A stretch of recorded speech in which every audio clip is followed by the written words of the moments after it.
ಪರೀಕ್ಷೆ ಅಂತಂದ್ರೆ ತಳಮಳ, ಪರೀಕ್ಷೆ ಅಂತಂದ್ರೆ ಒತ್ತಡ, ಪರೀಕ್ಷೆ ಅಂತಂದ್ರೆ ಭಯ, ಹೆದರಿಕೆ, ಆತಂಕ, ಈ ರೀತಿಯ ಪದಗಳೇ ಸಾಕಷ್ಟು ವಿದ್ಯಾರ್ಥಿಗಳಲ್ಲಿ ಕಂಡುಬರುತ್ತೆ.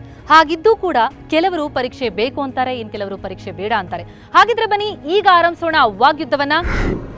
ನನ್ನ ಬಲಗಡೆ ಇರೋರು ಹೇಳ್ತಾ ಇದ್ದಾರೆ ಪರೀಕ್ಷೆ ಬೇಕು, ಅದನ್ನ ಟೆಸ್ಟ್ಗೆ ಒಡ್ಡಿದ್ರೆ ತಾನೇ ನಮಗೇನು ಗೊತ್ತು ಅಂತ ಗೊತ್ತಾಗೋದು ಅಂತಾರೆ. ಆದರೆ ನನ್ನ ಎಡಬದಿಯವರು ಹೇಳ್ತಾರೆ ಪರೀಕ್ಷೆ ಎಲ್ಲ ಏನು ಬೇಕಿಲ್ಲ, ನಮಗೆ ಜ್ಞಾನ ಇದ್ರೆ ಸಾಕು, ಅದಕ್ಕೆ ಟೆಸ್ಟ್ ಯಾಕೆ ಬೇಕು ಸ್ವಾಮಿ ಅಂತ ಹೇಳ್ತಾರೆ. ನನ್ನ ಪ್ರಕಾರ ಪರೀಕ್ಷೆ ಬೇಕು. ಯಾಕೆ ಅಂತಂದು ಹೇಳಿದ್ರೆ ಪರೀಕ್ಷೆ ಬೇಕು ಅಂತ ಇದ್ದರೆ ಪರೀಕ್ಷೆ ಯಾರಿಗೆ ಬೇಡವೋ ಅವರು ಪರೀಕ್ಷೆನ ಅಟೆಂಡ್ ಮಾಡ್ಬೋದು, ಅಟೆಂಡೇ ಮಾಡದೇ ಇರ್ಬೋದು, ಅದು ಅವ್ರ ಚಾಯ್ಸು. ಆದರೆ ಪರೀಕ್ಷೆನೇ ಬೇಡ ಅಂತಂದು ಹೇಳಿದ್ರೆ ಪರೀಕ್ಷೆ ಬೇಕು ಅನ್ನೋರ ಗತಿ ಏನಾಗಬೇಕು? ಸೊ ಪರೀಕ್ಷೆ ಬೇಕು. ಪರೀಕ್ಷೆ ಅಂತಂದು ಹೇಳಿದ್ರೆ ನಾವು ಬರೆಯೋದಷ್ಟೇ ಅಂತಂದಲ್ಲ, ನಮ್ಮ ಜೀವನದಲ್ಲಿ ಎಷ್ಟೊಂದು ಪರೀಕ್ಷೆಗಳು ಬರ್ತವೆ, ಅವನ್ನೆಲ್ಲ ನಾವು ಧೈರ್ಯದಿಂದ ಪಾರ್ ಮಾಡಿ ಬರ್ತೀವಿ ಅಂತಂದು ಹೇಳಿದ್ಮೇಲೆ ಈ ಪೆನ್ ಹಿಡ್ಕೊಂಡು ಬರೆಯೋಂಥದ್ದೇನು ಕಷ್ಟ ಅಲ್ಲ. ಪರೀಕ್ಷೆ ಬೇಡ ಅಂತ ಯಾಕೆ ಹೇಳ್ತೀವಂದರೆ, ಪರೀಕ್ಷೆನ ನಮ್ಮನ್ನ ಮೆಜರ್ ಮಾಡೋದಾದರೆ ಕೆಲವರು ಇಲ್ಲಿಗಲ್ ವೇಸಲ್ಲೂ ಪರೀಕ್ಷೆ ಬರೆದು ಹೋಗ್ತಾರೆ. ಓದಿರೋರಿಗೆ ಮತ್ತು ಬೇರೆ ಇಲ್ಲಿಗಲ್ ಯೂಸ್ ಮಾಡ್ಕೊಂಡು ಹೋಗಿರೋರಿಗೆ ಏನು ವ್ಯತ್ಯಾಸ ಇರುತ್ತೆ? ಪರೀಕ್ಷೆ ಅದಕ್ಕೆ ಬೇಡ ಅಂತ ಹೇಳ್ತೀವಿ. ಇವಾಗ ಹೇಳಿದ್ರು ಇಲ್ಲಿಗಲ್ ವೇಸಲ್ಲಿ ಬರೆದ್ಬಿಟ್ಟು ಎಕ್ಸಾಮ್ ಬರೆದು ಪಾಸಾಗಿ ಬರ್ತಾರೆ ಅಂತ. ಅದು ಎಷ್ಟು ದಿನ ಅಂತ ಅದನ್ನು ಸಾಧಿಸ್ತಾರೆ, ಎಷ್ಟು ಟೆಸ್ಟ್ ಅಂತ, ಎಷ್ಟು ಎಕ್ಸಾಮ್ ಅಂತ ಕಾಪಿ ಮಾಡ್ಕೊಂಡು ಹೋಗ್ತಾರೆ. ಒಂದಲ್ಲ ಒಂದಿನ ಅವರು ನಿಜವಾದಿದು ಹೊರಗೆ ಬಂದೇ ಬರುತ್ತೆ. ಯಾವುದೇ ಇಲ್ಲಿಗಲ್ ವೇಸಲ್ಲಿ ಯಾರೇ ಬಂದರೂ ಸಹ ಅವರು ತುಂಬ ದೂರ ಮುಂದೆ ಹೋಗೋಕ್ಕಾಗಲ್ಲ. ಈಗ ನಾವು ಬೇಕಾದ್ರೆ ಬೈ ಹಾರ್ಟ್ ಮಾಡ್ಕೊಂಡು ಹೋಗಿ ಪರೀಕ್ಷೆನ ಆರಾಮಾಗಿ ಬರ್ಬೋದು. ಅದು ನಮ್ಗೆ ಅರ್ಥ ಆಗಿದೆ ಅಂತ ಏನು ಗ್ಯಾರಂಟಿ? ಅರ್ಥ ಆಗದೇನೆ ಎಷ್ಟೊಂದು ಜನ ಬರೆದು ಪಾಸ್ ಆಗಿದ್ದಾರೆ. ಅದಕ್ಕೆ ಎಷ್ಟೊಂದು ಉದಾಹರಣೆಗಳು ಇದ್ದಾವೆ. ನಮ್ಗೆ ಅರ್ಥ ಆಗಿ ನಾವು ಅದನ್ನ ಅಪ್ಲೈ ಮಾಡಿದ್ರೆ ಜನಕ್ಕೆ ಏನು ಉಪಯೋಗ ಆಗುತ್ತೆ ಅನ್ನೋದ್ರ ಬಗ್ಗೆ ಎಷ್ಟೊಂದು ಸಲ ನಾವು ಥಿಂಕ್ ಮಾಡಬೇಕಾಗುತ್ತೆ. ಮನಸ್ಸಿನ ಒಳಗಡೆ ಏನಿದೆ, ನಮ್ಮ ಬ್ರೈನ್ ಒಳಗಡೆ ಏನಿದೆ ಅದನ್ನ ಹೊರಗಡೆ ಹಾಕಿದ್ರೆ ಅದು ಬೇರೆಯವ್ರಿಗೆ ಗೊತ್ತಾಗುತ್ತೆ. ಅದೇ ಒಂದು ಪೆನ್ ತೊಗೊಂಡು ಪೇಪರ್ ಮೇಲೆ ಬರೆದ್ಬಿಟ್ರೆ ಅದನ್ನೆಲ್ಲ ಎಕ್ಸ್ಪ್ರೆಸ್ ಮಾಡೋಕ್ಕಾಗೋದಿಲ್ಲ. ನಮ್ಮ ಐಡಿಯಾಸ್ ಯಾವಾಗಲೂ ಕುತ್ಕೊಂಡು ಮಾತಾಡಿ ಎಲ್ಲ ನಾವು ಡಿಸ್ಕಸ್ ಮಾಡಿದಾಗಷ್ಟೇ ಹೊರಗಡೆ ಬರುತ್ತೆ. ಓಕೆ, ಬರೀ ಸ್ಮರಣ ಶಕ್ತಿಯ ಪರೀಕ್ಷೆ ಅಷ್ಟೇ ಪರೀಕ್ಷೆ ಅಂತ ಅನ್ನೋದು, ನಿಜಕ್ಕೂ ನಮ್ಮ ಜ್ಞಾನವನ್ನು ಅದು ಎಷ್ಟಿದೆ ಅಂತ ಅನ್ನೋದ್ರ ಬಗ್ಗೆ ತೋರಿಸ್ಕೊಡಲ್ಲ ಅಂತಂತಾರೆ. ಅವ್ರು ಹೇಳಿದ್ರು ಬುಕ್ಕಲ್ಲಿ ಬರೆದ್ರೆ ಪೆನ್ನಿಂದ ಬುಕ್ಕಲ್ಲಿ ಬರೆದ್ರೆ ಅವ್ರಿಗೆಲ್ಲ ಎಕ್ಸ್ಪ್ರೆಸ್ ಮಾಡೋದಕ್ಕಾಗಲ್ಲ, ಬಾಯಿಂದ ಹೇಳ್ತಾನೆ ಡಿಸ್ಕಸ್ ಮಾಡ್ತಾನೆ ಎಕ್ಸ್ಪ್ರೆಸ್ ಮಾಡೋದಕ್ಕೆ. ಕೆಲವೊಬ್ರಿಗೆ ಆಗಲ್ಲ ಬೇರೆಯವ್ರ ಜೊತೆ ಮಾತಾಡೋದಕ್ಕೆ. ಒಬ್ಬೊಬ್ಬರು ತುಂಬ ಸೈಲೆಂಟ್ ಇರ್ತಾರೆ, ಅವ್ರಿಗೆಲ್ಲ ಬೇರೆಯವ್ರ ಜೊತೆ ಇಂಟ್ರ್ಯಾಕ್ಟ್ ಮಾಡೋದಕ್ಕಾಗಲ್ಲ ಸರಿಯಾಗಿ. ಅವರೆಲ್ಲ ಒಬ್ಬೊಬ್ರು ಇವಾಗ ಓರಲ್ ಅಂತ ಇರುತ್ತೆ ಅಂದ್ಕೊಳ್ಳಿ, ಜಾಸ್ತಿ ಓರಲ್ ಸ್ಕೋರ್ ಮಾಡಲ್ಲ ಎಷ್ಟೊಂದು ಜನ, ಎಲ್ಲ ಎಕ್ಸಾಮಲ್ಲೇ ಸ್ಕೋರ್ ಮಾಡೋದು.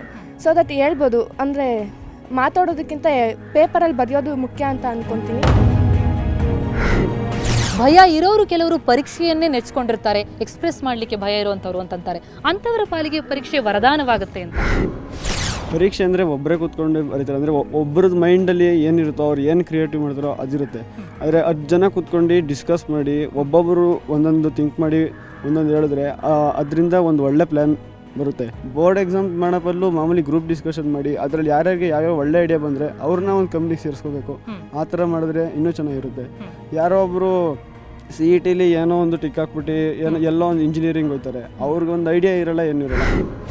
ಐಡಿಯಾಸ್ಗಳಿಗೆ ವ್ಯಾಲ್ಯೂ ಇಲ್ಲ ಪರೀಕ್ಷೆಯಲ್ಲಿ ಅಂತಂತಾರೆ. ಸೊ ಐಡಿಯಾಸ್ಗಳಿಗೆ ವ್ಯಾಲ್ಯೂ ಇಲ್ಲ ಅಂತಂದಮೇಲೆ ಪರೀಕ್ಷೆಯ ಅವಶ್ಯಕತೆ ಇದೆಯಾ ಅಂತ ಅನ್ನೋದು ನಿಮ್ಮ ಮಿತ್ರರ ವಾದ ಏನು?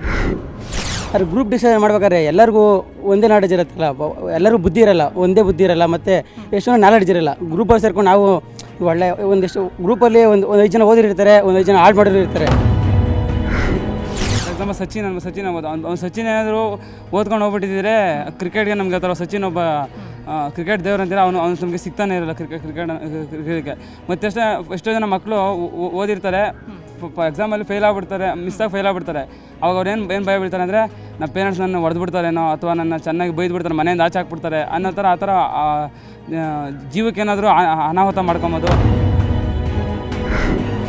ಸಚಿನ್ ಅವರು 10th ಆದಮೇಲೆ ಕ್ರಿಕೆಟ್ ಇದಕ್ಕೆ ಹೋದರು, ಆದರೆ ಕ್ರಿಕೆಟಲ್ಲೂ ಟೆಸ್ಟ್ಗಳು ಎಕ್ಸಾಮ್ಗಳನ್ನ ಫೇಸ್ ಮಾಡೇ ತಾನೇ ಅವ್ರು ಒಳ್ಳೆ ಕ್ರಿಕೆಟರ್ ಆಗಿದ್ದು.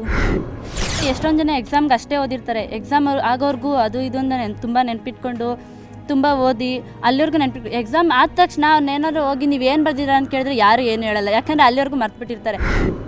ನಮ್ಮ ಪ್ರತಿಭೆ ಅನ್ನೋದು ಬರೀ ಪರೀಕ್ಷೆಯನ್ನು ಬರೆಯೋದೇ ಅಲ್ಲ. ಈಗ ಅವ್ರು ಹೇಳ್ದಂಗೆ ಈಗ ಎಲ್ಲ ಆ್ಯಕ್ಟಿವಿಟೀಸು ಇದ್ದೇ ಇರುತ್ತೆ, ಅದ್ರಲ್ಲಿ ಪರೀಕ್ಷೆ ಕೂಡ ಒಂದಲ್ವಾ. ಸಚಿನ್ನು ಆ ಮ್ಯಾಚಲ್ಲಿ ಅಷ್ಟು ಸ್ಕೋರ್ ಮಾಡಿದೆ ಅನ್ನೋದು ಗ್ಯಾಪ್ನ ಇಟ್ಕೊಂಡ್ರೆ ಈಗ ಎಕ್ಸಾಮ್ಗೆ ಓದಿದ್ದನ್ನ ಗ್ಯಾಪ್ನ ಇಟ್ಕೊಳಕ್ಕಾಗಲ್ವಾ. ಅವರು ಹೇಳ್ದಂಗೆ ಈಗ ಸಚಿನ್ ಎಷ್ಟು ಸ್ಕೋರ್ ಮಾಡ್ದ ಅನ್ನೋದೆಲ್ಲ ಜ್ಞಾಪನಿಕ್ ಅಂತಾರೆ. ಅದೇ ಇದು ಎಜುಕೇಷನಲ್ಲಿ ಇರೋನೇ ಯಾಕೆ ಜ್ಞಾಪನಿಕಲ್ಲ ಅಂತ ಅವ್ರು ಹೇಳಿದ್ರು. ಅದು ಆಸಕ್ತಿ ಮೇಲೆ ಡಿಪೆಂಡ್ ಆಗುತ್ತೆ. ಅವ್ರು ಹೇಳ್ದಂಗೆ ಎಕ್ಸಾಮ್ಗೆ ಎಲ್ಲ ಪ್ರಿಪೇರ್ ಆಗ್ಬಿಟ್ಟು ಎಲ್ಲ ಬರೀತಾರೆ, ಎಲ್ಲ ಮಾರ್ಕ್ಸ್ ತೆಗಿತಾರೆ. ಒಬ್ಬೊಬ್ರು ಮ್ಯಾಥ್ಸ್ ಪೇಪರ್ ನೋಡಿದ್ರೆ ಗೈಡಲ್ಲಿ ಏನೇನು ಆನ್ಸರ್ ಇರುತ್ತೆ same ditto step by step ಇರುತ್ತೆ. ಅದರಲ್ಲಿ ಪ್ರಾಕ್ಟಿಕಲ್ ಥಿಂಕಿಂಗ್ಸ್ ಎಲ್ಲ ಎಲ್ಗೋಗುತ್ತೆ. ಅದನ್ನೆಲ್ಲ ಯಾರು ಎಕ್ಸಸ್ ಮಾಡ್ತಾರೆ ಅಂತ ನಂಗೆ ಖುಷಿ.